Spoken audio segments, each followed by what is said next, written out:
कभी कभी जिंदगी में कुछ ऐसे सवाल होते हैं जिनके जवाब हमें हमारी परछाइयों में छुपे मिलते हैं। आज मैं आपको एक ऐसी लड़की की कहानी सुनाने जा रही हूँ जिसने अपनी ही परछाई में छुपा एक ऐसा रहस्य खोज निकाला जो उसकी पूरी दुनिया बदल गया। शाम के 6 बजे थे। बारिश की हल्की बूंदें खिड़की से टकरा रही थी। मैं यानी सिया अपने कमरे में बैठी थी।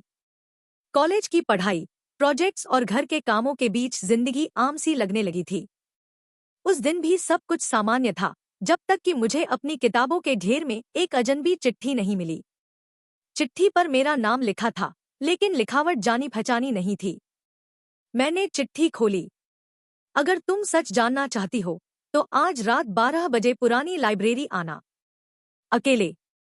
मेरे रोंगटे खड़े हो गए। कौन था जो मुझे बुला रहा था? क्या ये कोई मजाक था या किसी ने गलती से मेरे नाम की चिट्ठी डाल दी थी?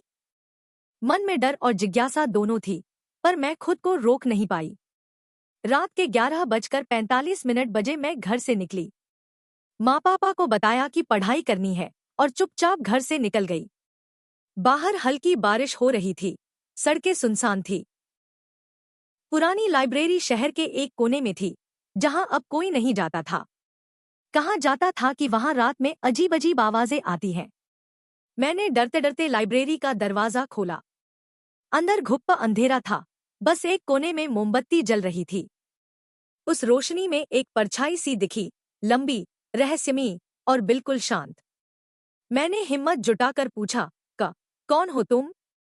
परछाई बोली, सिया, तुम जानना चाहती हो कि सच क्या है? तो अपनी सबसे पुरानी यादों में जाकर देखो, जो तुमने हमेशा अनदेखा किया है। मैं चौंक गई। ये कैसे जानती है कि मैं कौन हूं और मुझे अपनी यादों में क्या ढूंढना है? परछाई ने एक किताब मेरी ओर बढ़ाई। उसका कवर खाली था, लेकिन जैसे ही मैंने उसे छुआ, उस पर मेरा नाम उभर आया, सिया की अधूरी कहानी। मैंने किताब खोली। पहला पन्ना खाली था। दूसरे पन्ने पर लिखा था, हर परछाई के पीछे एक कहानी छुपी होती है। अगले पन्ने पर मेरी बचपन की तस्वीर उभर आई। मुझे वो दिन याद आया जब मैं पहली बार स्कूल गई थी। माँ ने मुझे तैयार किया था, लेकिन स्कूल के गेट पर छोड़ते वक्त उनकी आंखों में आंसू थे। मैंने कभी नहीं पूछा कि वो क्यों रोई थी। किताब के अगले पन्ने पर एक और दृश्य था। मैं अपने कमरे में अकेली बैठी थी। बाहर तेज बारिश हो रही थी। माँ पापा किसी बात पर झगड़ रहे थे। मैंने हमेशा उन झगड़ों से खुद को दूर रखा, लेकिन आज किताब ने मुझे वो सब फिर से महसूस कराया। परछाई की आवाज आई, सच हमेशा सामने होता है, लेकिन हम देखना नहीं चाहते। किताब के बीचों बीच एक कागज का टुकड़ा रखा था।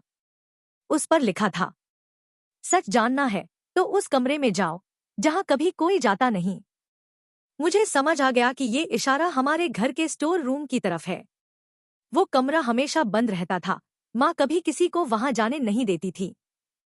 अगली सुबह मैंने बहाना बनाया और चुपचाप स्टोर रूम की चाबी ढूंढ निकाली।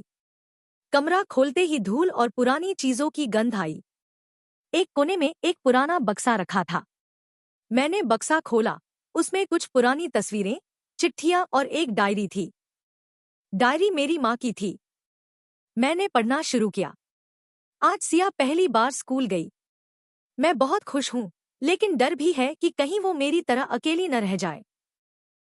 हर पन्ने में माँ की भावनाएं, उनका डर, उनकी उम्मीदें लिखी थी। माँ ने अपने अकेलेपन, अपने सपनों और अपने डर को मुझसे कभी साझा नहीं किया था। शाम को मैंने माँ से डायरी के बारे में पूछा। माँ पहले तो चौंक गई, फिर उनकी आंखों में आंसू आ गए। उन्होंने पहली बार अपने दिल की बातें मेरे सामने रखीं। कैसे उन्होंने अपनी खुशियों और सपनों को परिवार के लिए छोड़ दिया। कैसे वो चाहती थी कि मैं उनसे अलग जिंदगी जीऊं, लेकिन डरती थी कि कहीं मैं भी अकेली न रह जाऊं। मैंने माँ को गले लगाया। पहली बार लगा जैसे कोई बड़ा बोझ उतर गया हो। रात को जब मैं सोने गई तो फिर वही परछाई मेरे कमरे में आई। उसने मुस्कुराकर कहा, हर परछाई डरावनी नहीं होती। कभी कभी वो हमें हमारी सच्चाई से मिलाने आती है। अब तुम्हारी अधूरी कहानी पूरी हो गई है। उस रात के बाद मेरी और माँ की बातचीत बदल गई। अब हम दोनों अपने डर, अपने सपनों और अपनी खुशियों को एक दूसरे से बांटने लगी। मुझे समझ आ गया कि हर इंसान की जिंदगी में कोई ना कोई परछाई होती है, कभी डर की, कभी प्यार की, कभी किसी अधूरी कहानी की। तो दोस्तों, ये थी परछाई का रहस्य। अगर आपको कभी अपनी परछाई डरावनी लगे, तो उससे भागिए मत, क्योंकि शायद वही आपको आपकी सच्चाई से मिलाने आई हो। अगर आपको ये कहानी पसंद आई हो, तो चैनल को सब्सक्राइब करना न भूलें। मैं फिर मिलूंगी एक और नई रहस्यमयी कहानी के साथ। तब तक के लिए अपनी परछाइयों से दोस्ती कीजिए।